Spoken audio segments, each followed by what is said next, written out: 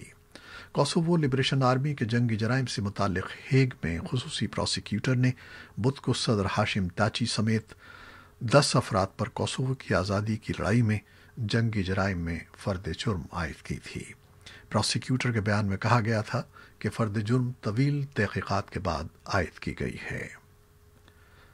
افریقی ملک کیمرون میں حکام کا کہنا ہے کہ 4 سال بعد باغیوں کے علاقے میں اسکولوں کو دوبارہ کھولا گیا تھا، مگر ناکافی سیکیورٹی کے باعث یہ دوبارہ خالی ہو رہے ہیں۔ کیمرون میں باغی سن 2017 سے انگریزی بولنے والوں کے لیے ایک الگ ریاست کی تشکیل کا مطالبہ کر رہے ہیں جو اکثریتی فرانسیسی بولنے والوں سے الگ ہو۔ یہ تھیں وہ خبریں جو فیس بک لائیو پر ہم نے آپ کے لیے پیش کی۔ ہماری ویب سائٹ اور یوٹیوب پر یہ بلیٹن پوسٹ کر دیا جاتا ہے جسے آپ بعد میں بھی دیکھ سکتے ہیں۔ خالد حمید کو اب اجازت دیجیے گا۔ اللہ حافظ۔